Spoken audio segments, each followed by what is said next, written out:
Coming up on the WAC podcast, a huge win over a top 25 team. We'll break down Grand Canyon's victory over San Diego State. We have Mike O'Donnell on the show, the ESPN analyst, also does work for CBS Sports. He has a lot of insight on that game at GCU. We also tie a bow on the fall sports season as we wrapped up NCAA volleyball tournaments, and we'll talk other WAC hoops on this episode of the WAC podcast. Dun, dun, dun. It was madness at the Global Credit Union, Grand Canyon's new name for their arena. First time taking down a top 25 opponent, the storming of the court and all that went on. We'll get into that later on. But now we're tying a bow on volleyball. GCU also in the NCAA tournament in volleyball, first time ever. And last time we had the show was right before they were playing. They unfortunately, their season comes to an end in Pullman, Washington against Washington State. Our other team, first time we had two teams in since 2010, Stephen F. Austin playing at Arkansas. They also lose 3-0. So hats off to both those programs. Fantastic season for Grand Canyon, Stephen F. Austin. UT Arlington went on to the NVIC tournament. They beat Florida Atlantic 3-0 and then fall in the second round against UTEP 3-1. Yeah, really exciting. I think, both those teams, our NCAA teams, got swept. But if you look at Grand Canyon, Washington State, their second set, they pushed it 31-29. And I was listening to their press conference they had after with Tim Nolan. And, it's how you respond. They dropped the first one 25-12. You could just be like, wow, we're out of our league and fold, and no, you come back. And so, a cool opportunity for, a team that's never seen the postseason. Stephen F. Austin, I believe, also, their final set 25-23. Right. So hung in there against number 3 Arkansas. Right. So very, very good teams they were playing there. As you mentioned at the top of the show, basketball. We had some conference play going on. Then we also had some non-conference. It's kind of a wonderful mix of things. The most magical time of the year. San Diego State, they made it to the NCAA men's basketball championship game last year. Yeah. They were in it. And they almost, they could have been national champs, but just fall short. They play at GCU. This is a game that had been circled. ESPNU. We had Dave Feldman. We had Mike O'Donnell on the broadcast. We're going to talk to Mike O'Donnell in our next segment. Fantastic interview. Buckle up. A lot of insight in there. But what a win for the Lopes. I mean, I felt like watching the game. I mean, they were ahead at halftime, I think by 7. Yeah. They were in control. I never really felt like that they were going to lose that game. Yeah, I felt like, and I think I had said it to Gabe when I was talking to him. If you haven't already. Who's Gabe? Gabe Cotter? Gabe McLaughlin. Big Game Gabe, yes, as they call it. We spoke with him on Instagram live on Wednesday, but it's stored on our IG WAC Sports. We're just calling him Gabe now. Gabe, yeah, we're on a first name basis. He ran me over in the tournament last year, so 59,000 followers on Instagram. Yeah, popping. Yeah. I mean, I'm sorry, I interrupted your story. I don't even know where I was going with this. What was I So trying you talked to to Gabe, and then Gabe said something. I know. What was it? I was saying how, they dominated a bit, and I maybe dominate is a strong word, but yeah, I feel like they were in control. And, to have the environment that they had, I mean, we've seen the Havocs in action before. And, I think each year more and more people start to really see what it's like. And I guess they keep elevating it, over 7,200 fans in attendance, standing room only, I am told. And a whiteout. So yeah, I mean, what a win. And this is all the hype that's been around Grand Canyon's program. And then it's okay, can they deliver in these big moments, and can they show, hey, we are a team that should be in the conversations for, a program that can make it to the NCAA and win a game. And then they delivered. Sometimes I feel like they haven't always, delivered. And not to diss Grand Canyon. That felt like I'm going to get a lot of hate now. But I mean, they really had a chance last year and they weren't able to push past that barrier. That's the first game in the NCAA tournament, and that's been their goal, and there's something they're chasing obviously again this year. And so a definitely big step in the right direction. A couple takeaways and Michael O'Donnell will get into this in more detail in the next segment, but having Tyan Grant Foster, who was our Take It Smarter Player of the Week, he's also our Newcomer of the Week. He scores 18 points, but if you watch the game, 5 of 15 from the field, was cold in the first half, and then transformed himself into a distributor and had 5 assists. And that's one of the things Mike said is that's one of the signs of a really great team is that when you have a guy who's your leading scorer, one of the top 10 scorers in the nation, having an off shooting night, that he can do other things, impact the game in other ways. Also had 2 blocks and 2 steals. And the moment wasn't too big. He was able to figure out how to do something else. And then you also have, by the way, Ray Harrison still on the team who can step in, score 23 points. We saw Colin Moore hit 3 3-pointers, the entire starting 5 in double figures that you mentioned. Gabe, your guy, Gabe McLaughlin, 15 points, 13 rebounds. And Duke Brennan, there's another guy we haven't really talked a lot about. Yeah. But he's a guy, when you play a team like San Diego State that has some big bodies that can match up, also Sidney Curry can do that. And that's maybe something that not every team in the WAC has. And factor in that Duke Brennan and Sidney Curry really haven't gotten going, I think, per se this year. And when they start up in their production, I mean, what is going to happen? Then factor in Javon Blackshear Jr. when he comes back. That'll be the X factor. Like what? Yeah. What? Scouters, opponent scouting are going to be like, buckle up. No, I'm just kidding, but kind of. And also what that will mean when he gets in the lineup again, these guys are going to be somewhat used to playing with each other. Yeah. What does it mean when Javon comes in and what kind of role does he take? But Gabe, as you mentioned in the next segment, and when you talk to Gabe on the WAC All Access, which you can go back and watch on our Instagram feed, that he's a true point guard and they don't really have that right now.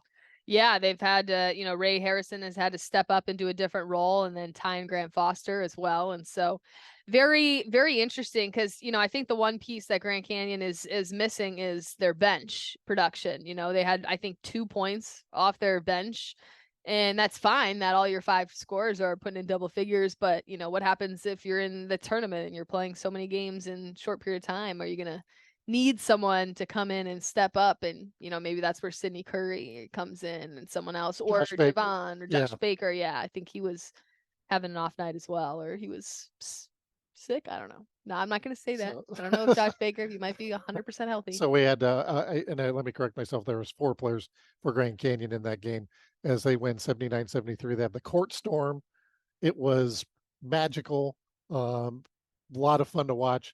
Darren Trammell, by the way, 11 points, the old Seattle U player playing for the Aztecs, was a key contributor on that team, starter on that team that was in the national championship game just a year ago. But before that, kind of backing up, so that was on Tuesday, but on Saturday, we had round 2 of our WAC conference games. Yes, we certainly did. On the men's side, we're sticking with the men's side. Yeah, so Seattle U defeated Southern Utah 73-63. Tarleton State, and this was our WAC top play, 77-75 over UTRGV. That was a fun game to watch as there were almost like 2 buzzer beaters because UTRGV came down, scores with 3 seconds to go. Tarleton throws it ahead. Ja'Cory Smith hits the shot that wins it, but that play, I mean, altogether, that was really wild. I mean, had Ja'Cory Smith not hit that shot, the shot by UTRGV down the final stretch was just incredible. I mean, he went up and under. And I believe that's Hassan Abdul Hakim, who scored 23 points for the Vaqueros. And, there's a team, their Ken Palm isn't real great, but they gave Tarleton all they could handle there. They gave GCU a good game. So maybe a team, again, showing the strength of the WAC when that's the lowest team in Ken Palm, that they, are right there with some of our better teams. Right. And I believe UTRGV went to Grand Canyon last year and always, got a win. They always played GCU tough. That's got to be a fun one for them. Stephen F. Austin went to Abilene Christian and won in overtime. So that was a wild game. Matt Heyman scored 25 points for the Lumberjacks as they get their first conference win of the season. Grand Canyon hosted UTA, and that was a tougher game than maybe a lot of people might have thought, as UTA had a lead in the second half. GCU comes back to win that game 76-69. As we mentioned, Tyne Grant Foster had a huge week. He had 21 points, 10 rebounds in that game for the Lopes. And Utah Tech defeated Utah Valley. An eyebrow raiser, perhaps, or is it that Utah Tech might be a little better than they're given credit for? They won 65-53. Noah Gonzalez had 18 points in that game. Then we had kind of an odd thing with the schedule. Again, it's 11 teams, so it's an odd number of teams. Everybody's playing each other twice, so you have 20 conference games. So they play again on Wednesday.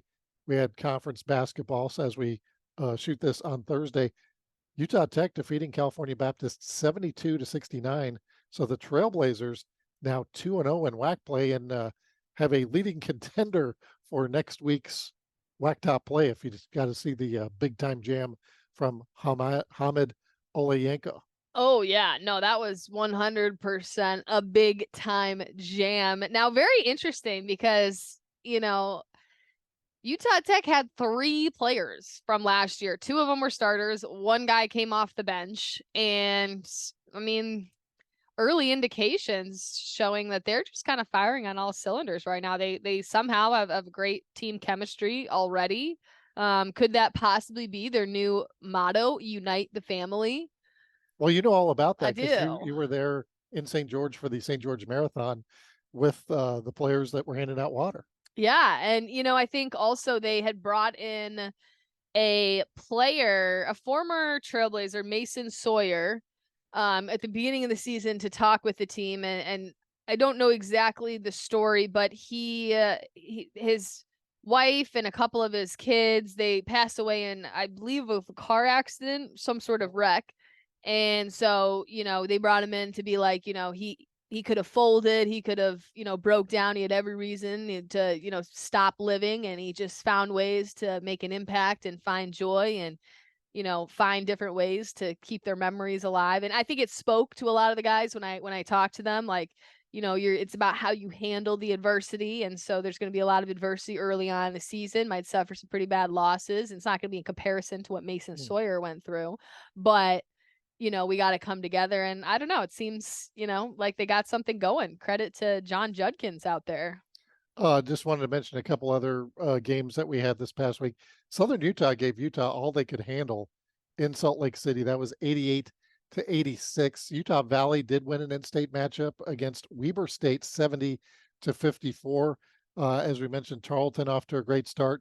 On Wednesday night, we saw UTRGV come away with a victory at Texas A&M Corpus Christi by a final of 76-74.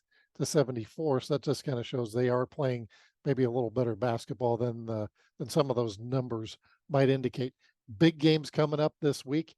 Utah Valley travels to Oregon State. That'll be at 2 p.m. Pacific time tip on the Pac-12 network. Stephen F. Austin in Laramie. No place like Laramie in December. Laramie, Wyoming. 2 o'clock Mountain Time on the Mountain West Network. Grand Canyon gets back-to-back ESPN, as we say, linear. We say linear around the office a lot. I don't know if everybody knows what it means. Linear means on the ESPN family of networks. So like ESPN Plus is, you have to have a computer.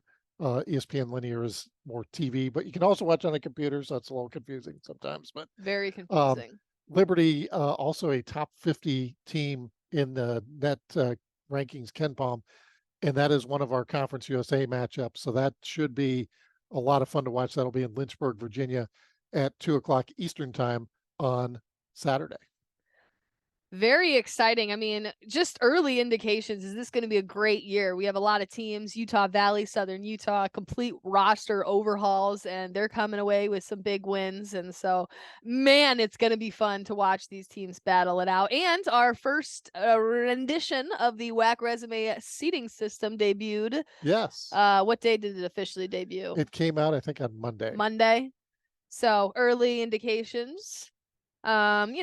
And that again incorporates, Ken Palm helps us out with that. And it's got the secret formula like for KFC, you just, there's a lot baked into it there. What's But the secret sauce to getting to the tournament championship?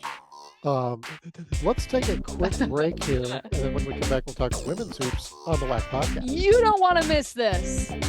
This WAC podcast is brought to you by our friends at University Credit Union, the official financial institution partner of the Western Athletic Conference. Welcome back to the WAC podcast. I had one other note on men's basketball before we dive into women's. On the Ken Palm conference rankings, Western Athletic Conference currently sitting number 13 so far this year. So if you recall, we finished number 11 last year. So staying right in that, just above Conference USA at number 14, Big West at 15. West Coast is 11. Number 1 is Big 12, of course, with some of the powerhouses they have, but staying right up there. Love in terms it. of the early conference rankings. Women's basketball, we had some big games this past week, and our women's basketball players of the week, who do we have? Oh, I'm so glad that you asked that question to me. My computer is in fact loading. Actually, I know it's Kyla Deck from Stephen F. Austin, because we say deck the halls. Oh, it totally is. Stephen F. Austin's Kyla Deck earning WAC Player of the Week, brought to you by Ticket Smarter after leading the Jacks to a perfect 2-0 in the first week of conference play, scoring 48 points over 2 games, and had her first career double-double in a double overtime win over Abilene Christian. And of course, you know who the newcomer is for back-to-back weeks. Peyton Hall out of Abilene Christian, the freshman guard, wins it again. She scored 31 points, so her second straight back-to-back 30-point game over UT Arlington when they beat them, and also had I guess she averaged. Oh, then she added 25 points in a double overtime loss to Stephen F. Austin. So, and she had 2 blocks. Look at that. She's going. She's really been impressive. But we did speak with Julie Goodenough last week about her. We sure did. California Baptist remains the top story, if you will, in WAC women's basketball. 7-0 to start the year. 2-0 in WAC play, beating Southern Utah, who they played in the championship game last year, and then Utah Tech, always tough. Brianna Gillen, one of the better players in the league. So Jared Olson, all this guy does is win, no matter what. I mean, and he's the first guy when you talk to him at media day and you're like, what's your team going to look like? All these new faces, pieces. And he's like, well, shoot, I don't know. I have no idea what it's going to look like. We're just going to keep going to work and try and figure some stuff out. And that's what he does. Just went to work and figured out a way to get themselves 2-0. WAC play. Grand Canyon also starting off 2-0 in WAC women's basketball as they defeated both UTRGV and UT Arlington. That was a 77-48. So won that one going away. And Molly Miller has a lot of weapons at her disposal. Callie Cooper scored 20 points in that one. Tiara Brown's back. She scored 17. Trinity San Antonio. Nadia Evans, we saw with the buzzer beater. We see Shea Fano coming off the bench. She's been a key contributor to GCU over the past few years as well. So they appear to have a lot of depth there. Now 6-2, 2-0 in the WAC as one of 3 teams in Western Athletic Conference play that started out 2-0. Yeah, that last team is Stephen F. Austin under our good friend Leonard Bishop, who took over for Mark Kellogg. And so that's pretty exciting as I'm looking. Well, that was a big question too. I think heading into the season, you have Mark Kellogg going to West Virginia, Len Bishop, the longtime assistant, taking over, but a lot of the players transferred. Yeah. But then he got a lot of players in. So that's the thing with the portal that, taketh away, but it also giveth, right? Giveth. So they are off to a 2-0 start in WAC play. They beat Tarleton. They beat Abilene Christian. Of course, you talked to Julie Goodenough last week. They went in double overtime, 89-82. They beat Rice as well during this stretch. They will be at Alabama coming up on Saturday. They have a home game as we shoot this on Thursday against Portland State tonight, but then at Alabama, at Middle Tennessee. So they're going to be taking a trip to that part of the country, the South, if you will.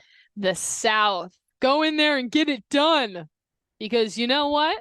us Florida State fans are still pretty salty about Alabama getting into the college football playoffs, and I'm just putting that in there. I saw a thing of the late Mike Leach and his take on when they had the playoff and his whole thing about well, how can you possibly have a playoff with 12 or 16 teams in football? And then he went over and Pee Wee football does it, middle school football does it, high school football does it, NAIA does it, Division III, Division II, Division I, NFL, FCS. Everybody else, FCS, everybody else does a playoff with more than 4 teams. Right. That is just based on a group of people deciding, not based apparently on performance of the year, but on potential outcomes in next games. I think part of it, they were probably not looking for a national championship game like we had last year, where pretty brutal. TCU got their doors blown off by Georgia. So. Then I'm just saying, if Jordan Travis was the whole team, why isn't he a Heisman finalist? He gets hurt in a game against a UAC opponent. I know. Cost them. That hurts me. A national championship. Literally, I don't even know where to stand on that issue right now, because as a UAC media services employee, yes, it's tough. That's really tough. Anywho. Back to basketball. God, Mike O'Donnell. I mean, this is a good one. Mike O'Donnell, just very insightful. Got a chance to run in with the Havocs, was there. It's a game he'd wanted to call for quite some time, and man, he said it delivered. So listen to this analysis. It's coming your way next.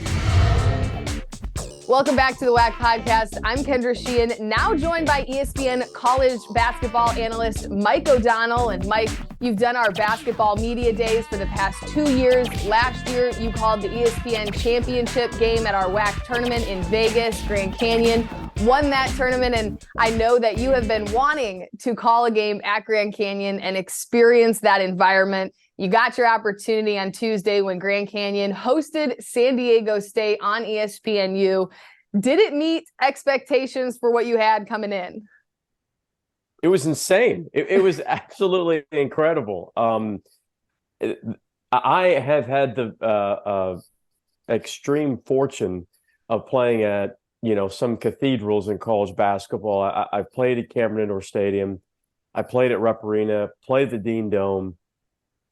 The Grand Canyon's basketball atmosphere is elite, and it deserves to be in the same conversation as those arena atmospheres. I have no problem selling that as much as I possibly can. It's a bucket list event for any college basketball fan. Now, I mean, it was the first win over a top 25 team. So there was certainly some extra juice, in the building, but I've never seen anything like it. The students were wild. They were choreographed. It felt like the fans were on top of you. There's over 7,000 people there. It is a gorgeous, pristine arena. The practice gym that they have is on par with most quote unquote power conference schools. I mean, the investment they've made in basketball is really off the charts, but I had an amazing time. And I really hope to go back, because there's nothing like it. This is what I said the other day to a friend. I said, the ceiling for the Grand Canyon basketball home atmosphere is best in the country, and the floor is third best in the country. That's where I think that Grand Canyon's atmosphere is. It's incredible. Now, because you mentioned, when you were playing and some of the arenas that you played in, could you imagine putting yourself on the basketball court and playing in front of a crowd like that with how loud it gets there? No, I mean, it's something that San Diego State talked about a lot in practice, where San Diego State specifically, they are and have been one of the best defensive teams in the country. And the assistant coaches in shoot around the morning of were on the team about, you guys don't understand how loud it's going to be tonight. You're not prepared for it. The way you're talking right now is not loud enough, because it's going to be deafening in there. And they said it over and over and over again. And it certainly was the case. I will tell you this, if you're a recruit that's considering Grand Canyon, and you go to that atmosphere, I don't know how you don't sign your letter of intent right there. I mean, it's got to be one of the best in the country, and it is suffocating from an opposing a team's standpoint and their point of view. And, the students, the Havocs, their student section, were camping out for days before this game, and you got a chance to run in with the student section. So they line everybody up, they release them, and they run up the stairs, around and down, trying to get those seats. What was that experience like for you? Did you expect the students to be as fast as they were? Well, first of all, I'm very thankful to ESPN because I kind of came to them with this idea. Dave Feldman was play-by-play for that game. And I ran the idea past Dave, and I was like, I don't know if he's going to go for it. And he goes, I'm all in.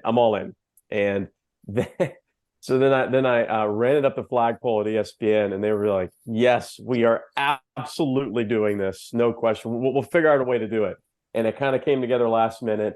There's a president of the Havocs, Luke Stoffel, who kind of helped us get all set up, and he put us right kind of middle front outside of where the students were getting ready to run in. And I look at Dave and I go, how are we going to do this? Are you ready? And I'm actually sorry, if I could rewind real quickly. Dave and I actually did a practice run up the stairs because we were so worried about what it was going to be like. And Dave took off. I mean, went every other step. It was an incredible show of athleticism. And I was like, I'm not trying to pull the hip flexor or the hamstring. I just need to go through. It's a walkthrough for me, I got to save it a little bit. And then when we're fast forward a little bit, we're standing in the middle of the students outside, get ready to run in. They have a little countdown, and my heart was beating through my chest. I kept looking around and telling everybody, please, just don't run me over. I got to be able to call the game. Just don't run me over. The countdown ends, and it was, shot out of a cannon. Everybody sprints in, as you know, Kendra, and Dave and I was right behind Dave to start, and Dave, I kind of felt like an elbow in the chest, but I thought it was a student, but I think it was Dave pushed off me. Went right in, went right in. And I was like, oh, okay, no, it's on now. And I was starting to catch up with them, but 3 students fell over each other. And I had to pull a little bit of Ethan Hunt Mission Impossible, jump over them, little spin move to avoid major injury. And by that time, Dave was halfway up the stairs and completely blew me out of the water. And then we ran up and then ran down with the students to get into the seats. And it was everything that's great about college basketball. It felt like what college basketball used to be 20 years ago. It was awesome. So really, Dave would have gotten row 1, and you might have been a few rows back because you weren't as fast. Dave may have gotten seat number 1 in row 1. He was unbelievably athletic. I'll be honest with you. It took me by surprise. Dave's athleticism. He won. He may have cheated a little bit, but he won. Yeah. Well, maybe next time you go back, you'll be a little more prepared, and you'll know the ins and outs, so you can get there first if they let you do it again. And I also have to ask, because the Havocs are always very welcoming to the ESPN crews that come in. They make fat heads of the announcers. And so have you ever gotten a fat head before? No, absolutely no. It was so ridiculous, and ridiculous in an amazing way. Dave was ecstatic about getting his fat head, and wanted to take a picture with the cheerleaders with it right away, and sent it over to ESPN. And they built a graphic of it, and it was fun. They were loud and crazy and wild, but there was a thankfulness of the entire student section. Everybody was extremely respectful, so excited, so welcoming to Dave and I. I kind of felt bad because I didn't want to mess up a lot of their routine, but they were just, no, come on in here, let's go in. And I got to throw streamers up in the stands and do some of the choreographed dances. Not well, but I got to do some of those, and it was a blast. It really was. Yeah, I think some of our staff members were watching the game, wanted to ask you about the wobble and super embarrassing. Super embarrassing. Yeah. The last time I did the wobble was maybe 10 years ago at my wedding. It was I don't think it went well at all. But I think that's what makes it funny and good. Like it's all of my friends know that I can't dance. And so now everybody watching the game knows that I can't dance. And that makes for great television. So I have no problem with it.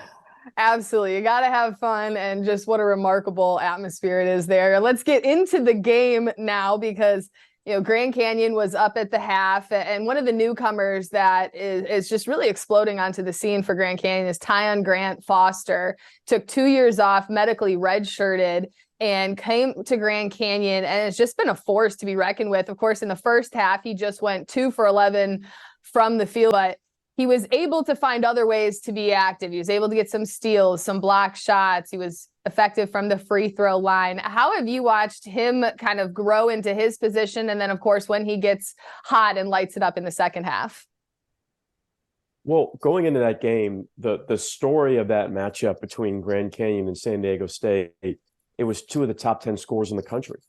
Tyon Grant Foster was 9th in the country going into that game.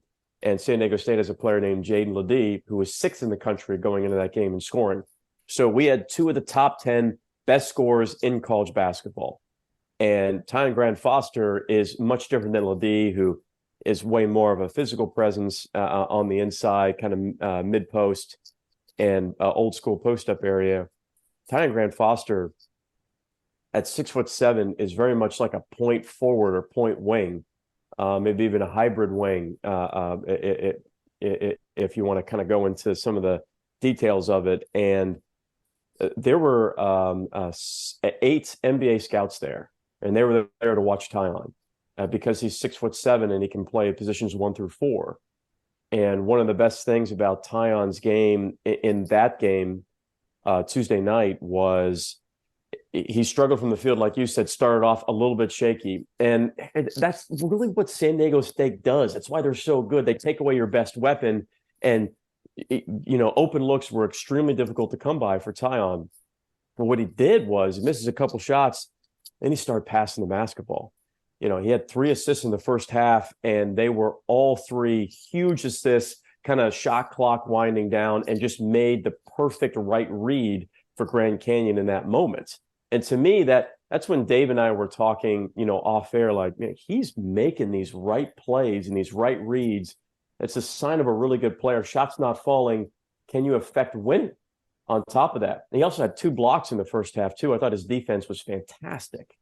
So that all-encompassing of he missed some shots in the first half, but he was a great distributor and a really great defender, really opened up things for Grand Canyon. And then in the second half, he started to find his rhythm. He made a couple buckets, and he got to the free throw line over and over and over again. All of a sudden, you look at the box score, and you're like, okay, he's back, right? He's back. And but the sign of a really, really good team is when your best player, who's 9th in the nation in scoring, is having an off night, and you're still able to manufacture and get really, really good looks. And when you have a guy like Ray Harrison, who up until this point has kind of taken a back seat to Tyon Grant Foster, and he was great on the offensive end, made big shot after big shot after big shot. And that's when you're looking at Grand Canyon and say, okay, this isn't just, maybe the best team in the WAC. This is a top 40 looking basketball team right now, because they can score in ways to where their best player is having an off night that it's hard to scout against that. It is truly impressive when you have 4 to 5 guys also on their team in double figures. And Colin Moore, another guy that was new this year, and he's also a guy that struggled in that first half, just 2 points in the first half, then had 13 in the second half. He had 3 big consecutive threes. How much of a difference maker does he become when you factor in just the diverse attack that Grand Canyon has, like you had mentioned? Well, first, I thought defensively he was great. I mean, he had to guard multiple different players in San Diego State. Not an easy feat when there's so many interchangeable pieces in the Aztecs. It's one of the reasons why they're so hard to play against. But Colin Moore had one particular play that I kind of felt like it really helped Grand Canyon say, we got this. It was a catch rip, and he went baseline and took the entire San Diego State roster by surprise and had this reverse dunk. And Dave and I went nuts because it really kind of came out of nowhere. I mean, it was a great show of athleticism. It was a great play, but that play, it kind of felt as if Colin Moore jump-started the belief that Grand Canyon could win this game, could beat this top 25 team. And he was great. He had a couple big shots, like you said. The impressive thing, too, about Colin Moore in the second half, he took a three, missed a three, and he landed on a San Diego State defender's foot, the player that was closing out on three-point shot, and looked like he turned his ankle really bad. And play stopped. He walks off the court, but it was really gingerly, and we weren't sure if he was going to come back in the game. Like a minute later, after we showed the replay that looked bad, he checks back into the game, and it was like he didn't miss a step. So, unbelievable show of toughness from Colin Moore in the second half, coming back from that as well. 100%. And, I got a chance to speak with Gabe McLaughlin yesterday at a double-double in the game, and he was telling me that, without Javon Blackshear Jr., the team has not been playing with a true point guard. They really had to make some adjustments. And so how impressive is that to you for a team that's doing as well as they are, taking down a top 25 team and having to completely adapt, not play with a true point guard, and still find ways to get the job done and be on top? Really, really, really hard to do. But that's what Ray Harrison did all last season, just in a little bit different role, because you didn't have a guy like Tyon Grant Foster.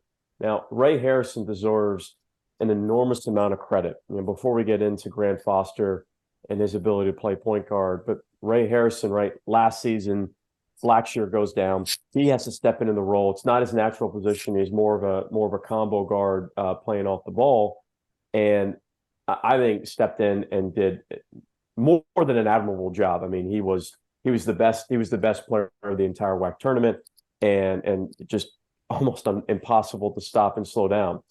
So then he comes into this season, and there are expectations that he's going to be a 20-point-a-game scorer. But for Grand Canyon to win games at a really high level, what they found out was Grant Foster was more of a mismatch problem. So Coach Drew has to talk to Ray Harrison and say, we need you to be more of a distributor and maybe take less shots. In today's day and age in college basketball, there's a lot of guys that just won't do it. Maybe not in just a purely defiant way, but just won't do it because they don't know how to do it, because they just want to play their game instead of playing the game that their team actually needs. And so Ray Harrison has done that all the way up until Tuesday night.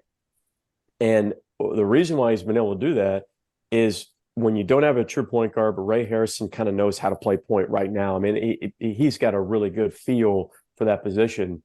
But Grant Foster at 6'7", if you look at the analytics, he's top 30 in the country coming into that game Tuesday night in pick and roll scoring efficiency. So he was one of the best pick and roll scorers in the country at 6'7". And, him playing that point forward position at times, it's hard to replicate that in practice. So it's extremely hard to prepare for. And, what do you think this team would be like when Javon Blackshear Jr. returns?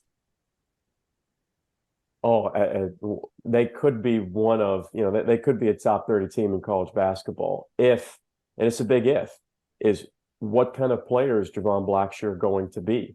And, if I'm wondering that question, obviously Coach Drew and the coaching staff know, they're very aware of that situation because they're humming right now. I mean, they are absolutely rolling. So for Blackshear, 2 years ago, he was preseason WAC Player of the Year before he got hurt. And had huge expectations. So what do you do with a player like that coming back from a knee injury? More importantly, from Blackshear's perspective, what are you willing to do, or what are you willing to sacrifice?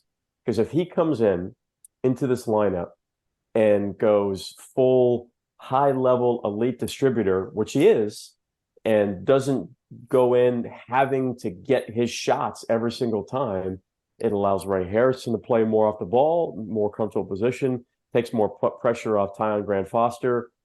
That's a team that isn't just capable of winning the WAC. That's a team that's capable of winning a game in the NCAA tournament. It's something that Grand Canyon has been chasing now. And after that game, they climbed up to 45 in the net ranking, 79 in Ken Palm's rankings. Just to kind of tie a bow on this game, Grand Canyon beat San Diego State in the paint. They out-rebounded them as well. But just from your perspective, what impressed you the most, or something that you saw, overall that was a huge difference maker in this matchup? Well, I think if you could give me two things. One, they physically went toe-to-toe. Oh, thank you. They physically went toe-to-toe with San Diego State from a physicality and rebounding standpoint. And that's huge. I mean, that's how they win a lot of games, because teams just do not know how to match or exceed San Diego State's physicality, and especially on the glass, and especially with a player like Jaden Ledee, who's probably the strongest player in college basketball. So that's number one. And number two, I thought they did a really great job of attacking the paint. I don't mean that in a simple way.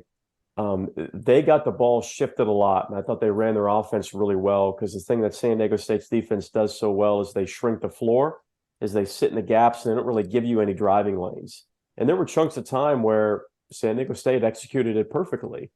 But what Grand Canyon does exceptionally well, right? They're top 3 in the country in free throws attempted per game and free throws made per game. They get into the paint off the bounce and draw fouls. And it took a little bit of time to figure that out. And then once they did a great job of getting the defense shifted, getting into the paint, drawing fouls. And it was, Lamont Butler, who's one of their best players, the hero of the NCAA tournament, fouled out in that game. And they had multiple players with 3 and 4 fouls by the second half, late in the second half, because Grand Canyon did a great job of attacking that paint.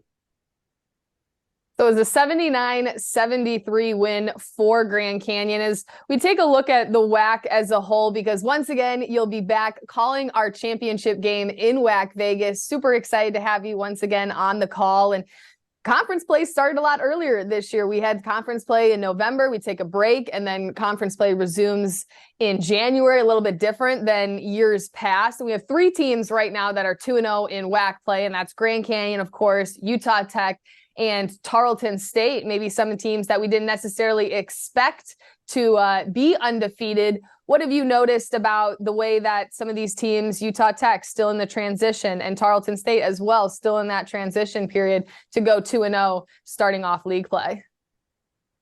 I really like Utah Tech's offense. I like their system. I think it's really hard to prepare for. They do a terrific job of not just in the half court of running great sets, but in semi-transition and in their full break. They are so dialed in on the offensive end. I mean, there are times where they'll have multiple possessions in a row where it's clinic worthy, right? You want to show that stuff at a coach's clinic. Their offense is so efficient.